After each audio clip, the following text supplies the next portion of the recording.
자, 안녕하십니까. 자, 오늘은 이 문제에 대해서 이야기해 볼 건데, 혹시 이 표를 보시고, 뭐가 떠오른다 하시는 분 있으십니까? 그러면은 적어도 이 문제에 대해서 심각하게 고민을 하고 계신 겁니다. 자, 이게 뭐냐면은, 이게 옛날에 우리나라 6.25 전쟁이 끝나고 베이비붐 세대가 있던 인구 구조표예요. 여기에서 이렇게 갔죠. 이게 차마 눈 뜨고 볼 수 없을 정도로 눈물 나는 장면입니다. 이게 인구 구조가 이렇게 가는 거는 정말 바람직하지 못한 거죠. 적어도 이렇게는 안 되더라도 이렇게만 되어도 약간은 조금은 그나마 괜찮은데, 최고 좋은 건 이거죠. 최고 좋은 건 이건데, 이게 안 되면 적어도 요렇게는, 그렇죠, 요렇게는 조금은 되어줘야 되는데, 그죠, 완전히 지금 이렇게 가는 구조죠. 너무 눈 뜨고는 차마 볼 수 없는 이런 광경이 벌어지고 있는데, 그러면은 이게 인구 구조가 이렇게 되면 어떤 문제들이 발생되는지 한번 알아보도록 하겠습니다. 자, 어떤 문제가 발생될까요? 일단 첫 번째, 제가 오늘 건강보험에 대해서 좀 이야기할 건데, 보세요. 정부 땜지 처방 안 통했다. 건강보험 3년 뒤 고갈될 것. 이게 지금 간단한 문제로는 2조 6천억 넘게 적자를 냈다, 문재인 케어 시행해가지고 좋은 걸 많이 비급여 되던 게 급여로 바꿔서 이렇게 됐다, 그래서 고갈이 되고 있다, 요번에 이런 사태도 있었다, 이런 것 때문에 좀 이렇게 말들이 나오고 있는데, 보시면은 건강보험 고갈 우려, 보장률 0.4% 올리는데 7조 썼다, 0.4% 올리는데 7조를 썼다, 고갈 우려, 많이 시선을 우려로 바라보고 있어요. 그러면서 부담금 6.8조가 늘어서 적자 지속된, 결국 보험료 상승할 듯. 지키 포인트가 이게 뭐냐면은 보험료가 상승할 뜻이에요. 그러니까 많이 좋은 의료를 많이 받게 해서 보험료가 상승이 되는 것도 있지만은, 결국에는 나중에는 좋은 의료 보장을 하지 않더라도 소비하는 노인들이 아무래도 병원을 많이 가잖아요. 나이 있으신 분들이. 그럼 나이 있으신 분들이 병원을 많이 가면 건강보험 혜택을 많이 볼 거 아니에요. 그러면은 아래층에서 받쳐주는 인구들이 건강보험료를 많이 내어줘야 어느 정도 이게 쌤쌤이가 되는 거 아니에요. 근데 그게 아니죠. 지금 우리는 이런 구조잖아요. 이런 구조니까 밑에서 내는 사람은 적은데 의료 혜택을 받을 사람이 많은 게 문제인 거예요. 즉, 그러니까 아주 좋은 의료 보험 기술이나 의료 혜택을 준다고 보험료가 나중에는 상승이 되는 게 아니라 인구 구조 때문에 자연스럽게 상승이 된다는 거예요. 예를 들어서 엄청 좋은 의료 혜택을 보면서 보험료가 상승이 되면 억울하지도 않아요. 근데 우리는 정말 좋은 의료 혜택을 보는 게 아님에도 불구하고 20년 뒤에, 30년 뒤에, 40년 뒤에는 이 역삼각형 구조 때문에 그냥 아래층에 있는 사람들은 건강보험공단, 국민연금 등등 우리가 내는 세금, 각종 세금 그냥 다 날아가는 거예요. 그냥 이게. 그러니까 우리가 인구 구조를 이걸 해지시켜야 되는데, 이 인구 구조를 뭔가 변화를 가져오지 못하면은 건강보험공단의 문제를 어떻게 해결해야 될까, 이 건강보험 문제를 어떻게 해결해야 될까에 대한 고민을 잠시 하다가 이런 방법은 어떤가 해서 한번 주저리 해보는 겁니다. 그냥 저의 뇌피셜이고요. 그나마 이렇게 되는 건 어떨까 하는 생각인데, 이게 우리나라 1980년대의 보험회사 시장입니다. 85년 한 해 동안 동방생명, 이게 대한교육보험이 이제 교보생명으로 된 거죠.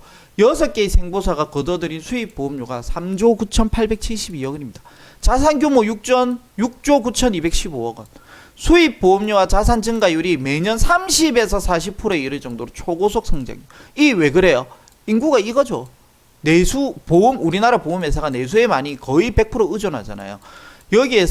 여기 보험에 가입할 사람들, 보험이 없는 사람들이 많이 가입하니까 초고속 성장을 한 거예요.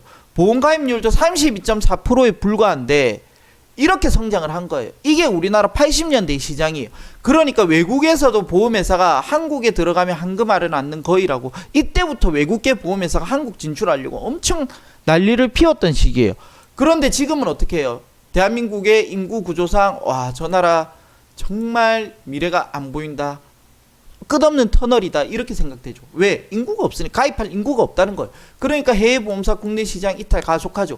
왜? 보험 혜택을 받아야 될 노년 인구는 많고 가입을 하는 젊은 층은 적은 거죠. 그렇다고 이 노년 인구를 가입을 시키자니 손해율이 좀 올라갈 것 같은 거죠. 그러니까 해외 보험사가 국내 시장 이탈 가속화되는 거죠. 우리가 아주 이 꽃피던 꽃길만 걷던 시절이 있었는데 인구 구조의 문제 때문에 철수하고 있는 거죠. 그러니까 지금에 있는 우리나라의 보험 회사들도 한 20, 30년 지나면 상당히 많이 줄어들 거예요. 뻔하죠. 이거는 수학만 할 줄 알아도 줄어드는 건 뻔한 거예요. 왜냐면은 우리가 예를 들어서 10명이 있어요. 10명에서 보험회사가 각자 한 나눠 먹는 게 5개다. 10명의 인구가 있으면 5개의 보험회사가 적합한데 우리가 어떻게 되죠? 미래에는 이게 5개가 되죠. 그럼 5개 중에서 2-3개밖에 안 남는 거예요. 이 왜 그럴까? 인구 구조예요. 형님들이 힘을 내주셔야 됩니다. 자, 형님 누나들이 힘을 내셔야 되는 이유가 여기 있어요. 왜냐하면 태어나는 우리 자식들이 이 짐을 고스란히 안고 가잖아요. 그것을 막아야 되는 겁니다. 자, 이렇게 우리는 앞으로 뭐가 안 좋아요? 내수가 안 좋아지죠. 내수가 안 좋으니까 우리 기업들이 크고 경제가 성장하려면 해외로 가는 거예요. 그래서 해외 진출해서 해외에서 인정을 받는 기업들은 속속들이 성장하고 있어요. 글로벌 시대에. 삼성전자, 반도체. 엄청난 성장이죠. LG화학, 배터리. 미래는 전기자동차다. 그 전기자동차의 배터리가 LG화학이구나. 그러니까 성장하는 거예요. SK하이닉스 반도체 마찬가지죠. 성장하죠. 국내 내수 시장으로 큰 기업이 될 수 있는 건 정말 희박해요. 정말 희박하고 그러니까 해외에서 뭔가를 끌어들여야 돼요. 내수 시장만 가지고는 해결할 수 있는 게 너무 비좁다는 거예요. 근데 우리나라 기업 중에서 자산 규모에 비해서 완전 내수에 의존하고 있는 기업들이 뭐가 있을까요? 보험회사들이 대표적으로 내수 시장에 완전히 의존하는 거죠. 이 보험회사가 내수 시장에 의존해요. 즉 우리가 결론은 뭐냐면요. 인구 문제를 당장 해결이 안 되면은 우리가 건강보험도 지금 태어나는 애들에게 너무 많은 고통을 줘야 될 구조를 지금 가고 있잖아요. 그걸 막으려면 이 보험회사들이 해외 진출을 해야 된다는 거예요. 어떻게 해서든지. 국내에 있는 보험회사들이 해외 진출을 해서 뭔가 변화를 가지고 와야 된다는 거예요. 더 이상 내수 시장에 의존해서는 안 된다는 거예요. 이렇게 보험회사들이 내수 시장에 의존하면은 지금 우리 사보험의 실손보험이라든지 이런 혜택들이 갈수록 안 좋아지잖아요. 옛날 것보다 안 좋아지는 게 인구 문제도 있는 거예요. 그 손해율이 올라가는 것도 있죠, 당연히. 너무 좋게 만들어서. 근데 너무 좋게 만들어서 올라가는 손해율이 수입 보험료로 해지가 되면 이걸 줄일 이유가 없어요. 근데 수입 보험료는 작아지는데, 그러니까 어떻게 되냐면은 결론은 수입 보험료는 적은데 혜택은 좋아져. 그러니까 실손보험이 안 좋아지는 거예요. 수입 보험료가 늘어나면 이 혜택을 줄이는 걸 좀 늦추거나 스톱하거나 오히려 더 좋아질 수도 있죠. 수입 보험료가 좋아지면. 그런 겁니다.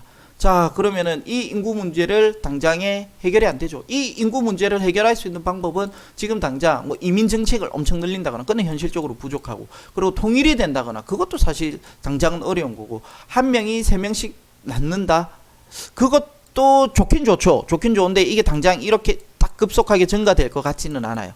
그러니까 뭔가를 변화를 취하는 건, 제일 빠른 건 국내 보험회사가 외국으로 나가는 게 제일 좋겠죠. 그래서 우리가 태어날 아기들에게 조금이라도 부담을 줄여주기 위해서는 건강보험 혜택을 조금 줄여야 돼요. 건강보험 혜택을 좀 줄이고 사보험이죠. 개인이 넣는 보험 혜택이 좋아져야 돼요. 근데 보험회사가 돈이 없어서 이걸 좋아지게 만들 리가 없잖아요. 보험회사도 이윤을 추구하는 회사인데. 그러니까 최대한 저렴하게 하면서 이걸 좋게 하려면 이걸 타고 외국에서 요 달러를 싣고 국내로 들어오는 게 최선이지 않냐라는 생각입니다. 자, 우리가 태어나는 애기들에게 꿈과 희망을 줘야지 고통을 주면 안 되잖아요.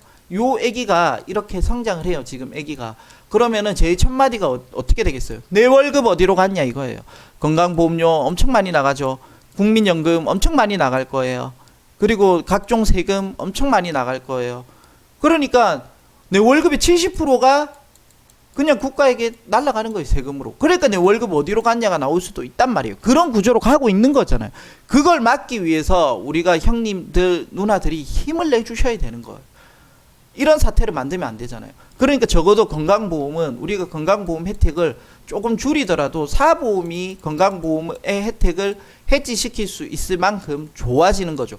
그래서 그게 좋아지는 건 지금 당장은 어렵지만 이 글로벌 세계화 시대에 보험회사들, 우리나라 보험회사들이 해외로 많이 진출해서 많은 돈을 벌어와서 국내에 있는 국민들에게 혜택을 주는 게 제일 이상적이지 않나, 이렇게 보고 있는 겁니다. 이상입니다. 안녕.